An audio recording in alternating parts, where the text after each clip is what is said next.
Hey guys, welcome back my YouTube channel कुछ अनकहे अल्फाज। उम्मीद करती हूँ आप सब ठीक होंगे और मैं भी ठीक हूँ। हम लेके आए हैं हमारी कहानी का अगला पार्ट और इतने दिनों से मैं अपनी कहानी को लिख रही थी, इसीलिए मैंने पार्ट नहीं डाला। आज मैं ये पार्ट डालने वाली हूँ। उम्मीद करती हूँ आपको अच्छा लगेगा और हाँ, चैनल को लाइक शेयर और सब्सक्राइब ज़रूर कर दें ताकि हमारी कहानी, हमारी सीरीज आप तक पहुँच जाए टाइम टू टाइम। ठीक है, तो हम हमारी कहानी को शुरू करते हैं। एक दिन और ख़त्म हो चुका था। सुबह की ठंडी हवा और लाहौर की वो हल्की सी बारिश और सौंधी सौंधी वो खुशबू सुबह में चार चांद लगा रही थी। हुरैरा बेगम फजर की नमाज अदा करके माहिरा के कमरे में आती हैं। दरवाज़ा खुलने की आहट माहिरा के कानों में पहुंचती है। वो मुड़कर देखती है तो उसके चेहरे पर हल्की सी मुस्कुराहट नमूदार होती है। अम्मी आप? हुरैरा बेगम खामोशी से उसके पास आती हैं और उसके चेहरे पर कुछ पढ़कर दम करती हैं। अल्लाह मेरी बच्ची को हर बुरी सह से महफूज रखे, आमीन। अच्छा बताओ, इतनी सुबह सुबह क्या कर रही हो? कुछ नहीं अम्मी, बस आपको तो पता है कुछ दिनों में कॉलेज ख़त्म होने वाली हैं, इसीलिए कुछ जगहों की रिसर्च कर रही हूँ। कैसी रिसर्च? और कॉलेज ख़त्म होने से रिसर्च का क्या ताल्लुक़ भला? अरे मेरी भोली सी अम्मी, आपको क्या बताऊँ। अनफा है ना मेरी दोस्त? अनफा? अरे अम्मी वो है ना साइम ताई की बेटी अनफा, आप भूल गईं? या अल्लाह, मेरे दिमाग से ही निकल गया। हाँ तो ये कि कॉलेज ख़त्म होने के बाद उसने कहीं घूमने जाने का प्लान बनाया है। सो मिस अनफा मैडम ने मुझे, हारून भाई, हमजा भाई और रूबी को काम सौंपा है अच्छी अच्छी जगहों के बारे में पता निकालने का। आपको पता अम्मी, सुबह सुबह उस जालिम ने मुझे नींद से जगाकर ये काम सौंपा है। अम्मी मुस्कुराकर कहती हैं, ठीक है तुम ये काम ख़त्म कर लो। इतना कहकर वो कमरे का दरवाज़ा बंद करके चली जाती हैं। सुबह 9 बजे क्लासरूम में। So please attention all student, keep quiet. जैसे कि आप सबको मालूम है कि हम कुछ ही दिनों में बिछड़ने वाले हैं। एक बैक बेंचर की आवाज़ आती है, क्यों सर आपकी शादी होने वाली है क्या? पूरा क्लास एकदम हंसी से गूंजने लगा। Shut up. क्लास पहले की तरह खामोश हो जाती है। सो मैं कह रहा था कि आपका ये लास्ट ईयर था और अगले कुछ दिनों में आप इस कॉलेज की दुनिया से आज़ाद होने वाले हैं। आप सभी बच्चों के साथ ये सफ़र इतनी जल्दी बीत गया, कुछ एहसास ही नहीं हुआ। इधर टीचर अपनी बातें कह रहे थे, लेकिन माहिरा का ध्यान सामने वाली बेंच पर था जहाँ जैन बैठा करता था। लेकिन आज वो कॉलेज नहीं आया था, ना उसके दोस्तों को उसके बारे में कुछ पता था। जैन अक्सर उसे रास्ते में मिल जाया करता था, लेकिन वो पिछली रात से ही नज़र नहीं आया था। हानिया उसके कंधों को हाथ से हिलाती हुई कहती है, ओए ध्यान किधर है तुम्हारा? वो एकदम जैसे नींद से जागी है। कुछ नहीं, यही ध्यान है मेरा, और कहाँ होगा? वो मुस्कुराते हुए कहती है, खैर लग तो नहीं रहा। चलो अब कान खोलकर सर की बातें सुनो। हानिया के लहजे में थोड़ी जलन और हसद थी, लेकिन माहिरा उसकी बेहद अहमियत रखने वाली दोस्त थी, इसलिए ना चाह कर भी माहिरा उसके लिए एक अजीज मुकाम रखती थी हानिया के दिल में। सारा क्लासरूम धीरे धीरे खाली हो चुका था। टेबलों पर बिखरे हुए कुछ कागज, कुर्सियों पर अधूरी बातें और हवाओं में लिपटी हुई मासूम हंसी, सब कुछ एक कहानी सुना रहे थे। माहिरा अपनी बुक्स हाथ में उठाते हुए धीमे कदमों से बाहर निकलने लगी। उसकी आंखों में हल्की सी थकान थी, मगर चेहरे पर वही नर्म मुस्कुराहट जिसे वो चाह कर भी छोड़ नहीं पाती थी। रात के 8 बजे का वक्त। घर का मंजर बिल्कुल जुदा था। नर्म रोशनी से भरा लॉन, हौले से चलती ठंडी हवा, हुरैरा अम्मी की चाय की खुशबू पूरे माहौल में फैल रही थी। माहिरा ने खाना खाया चुपचाप।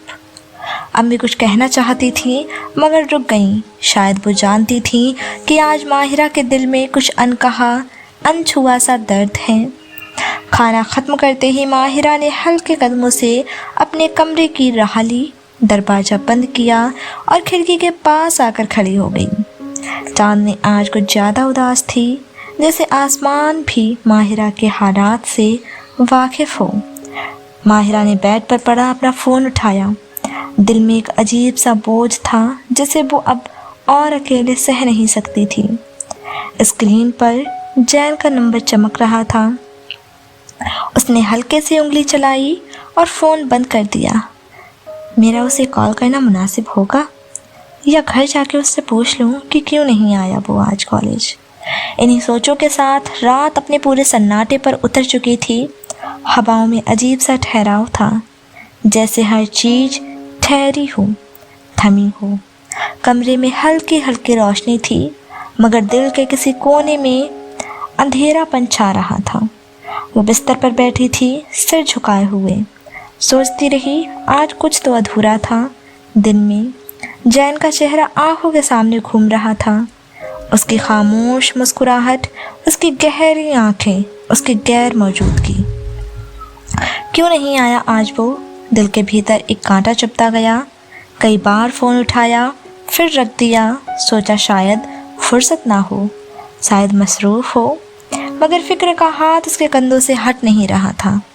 आखिर हिम्मत करके कॉल लगा ही दी। फ़ोन की घंटी बजती रही। हर बीतता लम्हा लम्हा माहिरा की बेचैनी में और इजाफा करता जा रहा था। कई घंटे बजने के बाद फ़ोन उठा लिया गया। दूसरी तरफ से आवाज़ आई, वही ठहरी हुई, गहरी और जानी पहचानी आवाज़। हाँ माहिरा।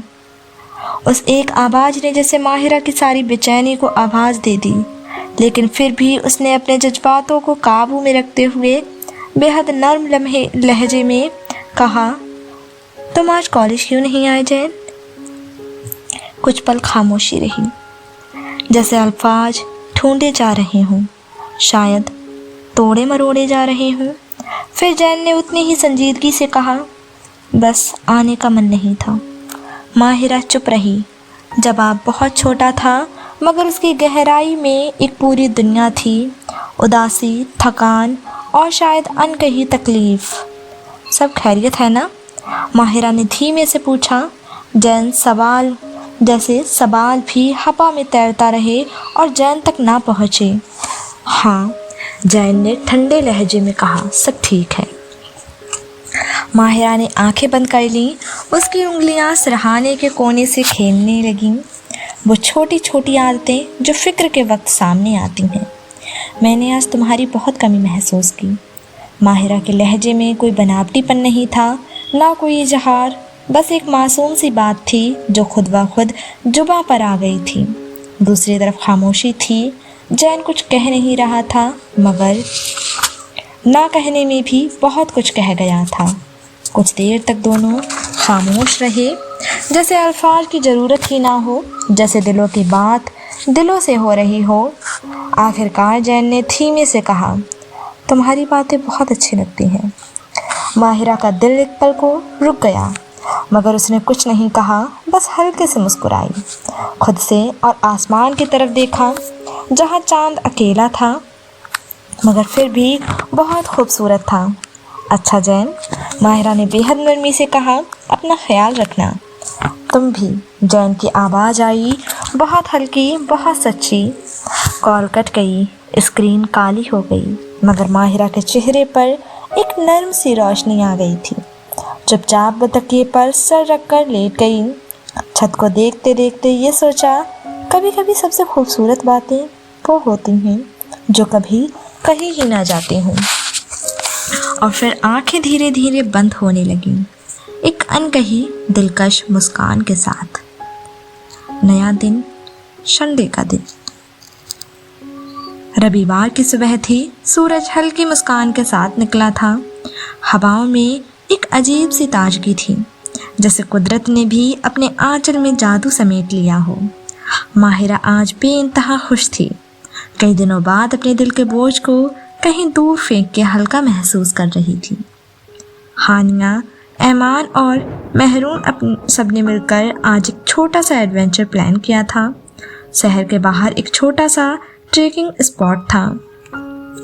खुला आसमान, हरियाली और पहाड़ियों का जादू। आज तो बस मस्ती करेंगे, माहिरा ने मुस्कुराते हुए कहा, अपनी आंखों में बच्चों सी चमक लिए। गाड़ी तेज रफ्तार में थी, हवा उनके बालों से खेल रही थी। हंसी और चीखों की गूंज से पूरा माहौल भर गया था। जब ट्रेकिंग पॉइंट पहुंचे तो सबने जोश में अपने जूते कसे, बैग उठाए और चल पड़े ऊपर की तरफ। रास्ते में छोटे छोटे पत्थर, नर्म मिट्टी और शरारती हवा, सब कुछ खुली किताब की मानिंद सामने था। देखो, मैं सबसे पहले पहुंचूंगी ऊपर, माहिरा ने शरारत से कहा और भागने लगी। हानिया ने आंखें मटकाईं, थोड़ा संभल के मैडम। लेकिन माहिरा आज बेपरवाह थी, जैसे किसी बंद कमरे से निकली परिंदा हो। हंसती, भागती, खिलखिलाती माहिरा, जिसे देखकर लगता था कि इस दुनिया की कोई तकलीफ उसे छू नहीं सकती। मगर जिंदगी अक्सर अपनी चाल बदल लेती है, बिल्कुल उसी वक्त जब हम सबसे ज्यादा बेफिक्र होते हैं। एक छोटी सी चूक, पांव एक गीले पत्थर पर फिसल गया। माहिरा का बैलेंस बिगड़ता है और वो हल्के से ढलान पर गिर गई। माहिरा! सबकी चीख एक साथ निकली। कुछ ही पल में उसकी दोस्तें दौड़ती हुई उसके पास पहुंची। माहिरा जमीन पर बैठी थी, चेहरा पीला पड़ गया था, हाथ की कलाई से खून रिसने लगा था और पाँव भी बुरी तरह मुड़ गया था। ओ खुदा, माहिरा, कुछ नहीं हुआ ना तुम्हें? ऐमान ने घबराते हुए पूछा। माहिरा ने ज़बरदस्ती मुस्कुराने की कोशिश की। मैं ठीक हूँ, बस हल्की सी चोट है। मगर उसकी आवाज़ में दर्द साफ था, आंखों में आंसू थे जिन्हें वो रोकने की कोशिश कर रही थी। माहिरा, जो कल रात अपने दिल में नर्म लहरें समेटे सोई थी, आज दर्द के थपेड़ों में फंसी थी। थोड़ी देर में मदद आ गई। माहिरा को स्ट्रेचर पर लिटाया गया। उसके चेहरे पर तकलीफ की झलक थी, मगर उसकी आंखों में वो अब भी आसमान की तरफ देख रही थी, जैसे उसे खुले नीले आसमान से कोई सुकून मांग रही हो। अस्पताल के छोटे से इमरजेंसी वार्ड में माही चुपचाप बैठी थी। हाथ पर पट्टी बंध गई थी, पाँव में भी मामूली चोट थी, लेकिन डॉक्टर ने कुछ दिन आराम करने का मशवरा दिया था। माहिरा की माँ हुरैरा बेगम भागती हुई आईं। चेहरे पर बेपनाह फिक्र थी। उन्होंने बिना कुछ कहे माही को गले लगा लिया। माहिरा को लगा जैसे माँ की बाहों में सारी दुनिया का सुकून छुपा हो, और असल में माँ की बाहों में ही दुनिया का सारा सुकून छुपा होता है। खैर, अल्लाह का लाख लाख शुक्र है। हुरैरा बेगम की आंखों से आंसू बह निकले। थोड़ी देर बाद सब घर लौट आए। माहिरा थकी हारी अपने कमरे में आ गई। बिस्तर पर लेटते ही उसका दिल फिर से बेचैन होने लगा। उसने मोबाइल उठाई और जैन के नंबर पर जाके रुक गई। उसका दिल जोरों से धड़कने लगा। कहूँ या ना कहूँ, बहुत देर तक मोबाइल घूरती रही। आखिरकार ना चाहते हुए भी उसने जैन को एक छोटा सा मैसेज भेज दिया। आज मुझे थोड़ी सी चोट लग गई, बस दुआ में याद रखना। बस इतना ही, ना शिकायत ना शिकवा। जवाब बहुत देर बाद आया, बहुत कम अल्फाज में, मगर बहुत गहरी परवाह के साथ। अपना ख्याल रखो माहिरा, तुम ज़रूरी हो। माहिरा के होंठों पर एक हल्की सी मुस्कान आई। दर्द अब भी था, मगर किसी के एहसास ने उसे थोड़ा हल्का कर दिया था। चांद बाहर खिड़की से झांक रहा था। माहिरा अपने टूटे सपनों को फिर से जोड़ने लगी, धीरे धीरे, बेहद प्यार से। नया सवेरा, दूसरा दिन था, सोनी सी दोपहर। माहिरा अपने कमरे में खामोशी से लेटी थी। सूरज की हल्की हल्की किरणें खिड़की से अंदर झांक रही थीं, मगर कमरे के अंदर का सन्नाटा इतना गहरा था कि जैसे सब कुछ रुका हो।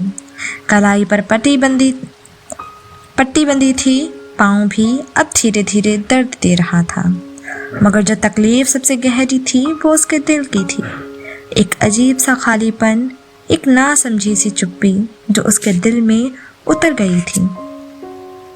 दोस्तों के मैसेजेस और कॉल आ रहे थे, सब तसल्ली दे रहे थे, मगर दिल कहीं और भटकता था। जैन का छोटा सा मैसेज, तुम ज़रूरी हो। माहिरा बार बार पढ़ रही थी। हर बार पढ़कर दिल में एक हल्की सी लहर उठती थी, मगर साथ ही साथ एक सवाल, क्या वाकई? माहिरा खुद को कोसती थी इस सोच के लिए। नहीं माहिरा, तुम बेवजह उम्मीद मत पालो, उसने बुदबुदाते हुए खुद को समझाया। दोपहर ढलने लगी थी। माहिरा चुपचाप बिस्तर पर लेटी किताब पलट रही, मगर उसका ध्यान हर तरफ था, बस किताब को छोड़कर। फ़ोन की स्क्रीन पर एक नाम चमका, जैन अशफाक। उसकी उदासी जैसे गायब सी हो गई थी। उसने हल्के से मुस्कुराते हुए कॉल रिसीव किया। हेलो। उसकी आवाज़ में जानी पहचानी शरारत थी। तबीयत कैसी है? जैन की आवाज़ हमेशा की तरह सीधी सपाट, मगर कहीं छुपी हुई नरमी के साथ उभरी हो। जिंदा हूँ, और तुम? माहिरा ने हंसते हुए जवाब दिया, मैं भी जिंदा हूँ, मगर तुम्हारी हरकतें देखकर लगता है तुम अपने लिए सीरियस नहीं हो। जैन ने उसी सूखी आवाज़ में कहा, जैसे कोई मुहावरा पढ़ रहा हो, मगर लफ्ज़ के पीछे एक तंज सी थी। माहिरा हंसती, अरे बाबा, एक छोटी सी चोट है, इतनी बड़ी ट्रेजेडी नहीं। छोटी चोट होती जब बंदा सीधा चलकर घर आई। तुम तो उस दिन किसी फिल्म का सीन करके आई थी, जैन ने हल्की खिंच के साथ कहा, जिसमें फिक्र के धागे उलझे हुए थे।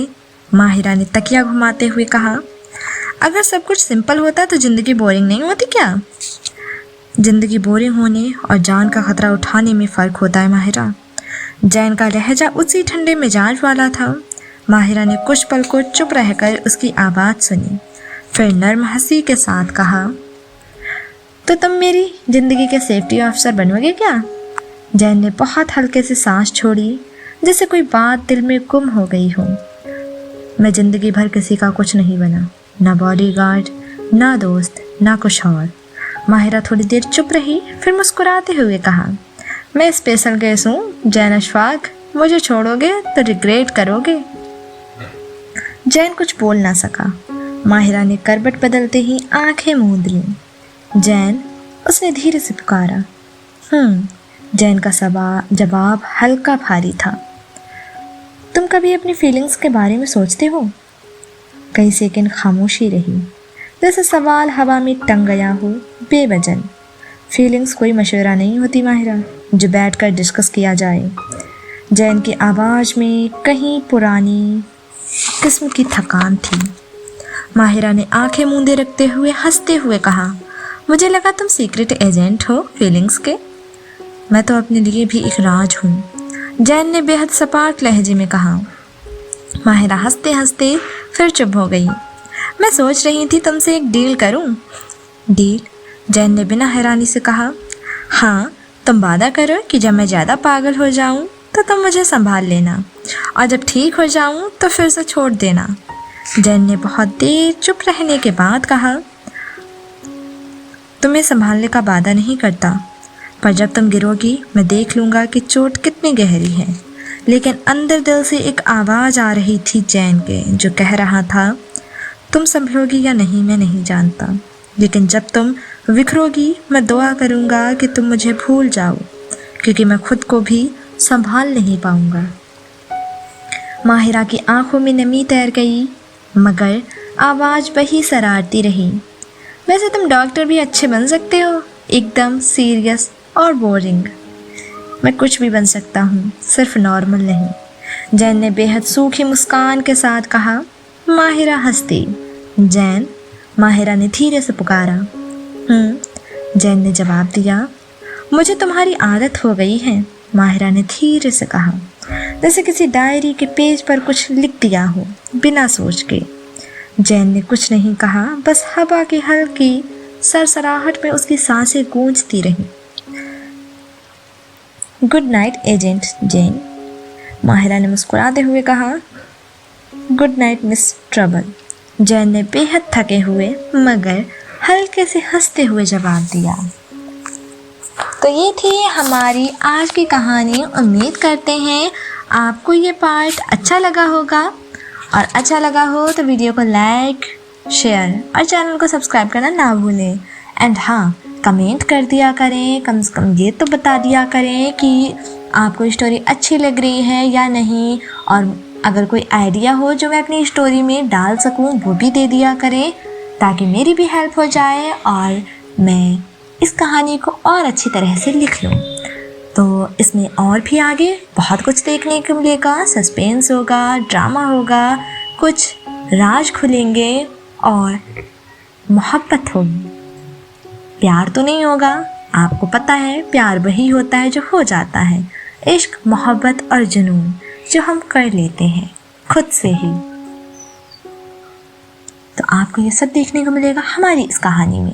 तो कहानी में बने रहें, बहुत सारा प्यार दें, अपना भी ख्याल रखें, हमारा भी ख्याल रखें, और मिलते हैं आपसे अगले पार्ट के साथ। तब तक के लिए खुदा हाफिज़, बाय बाय, टेक केयर।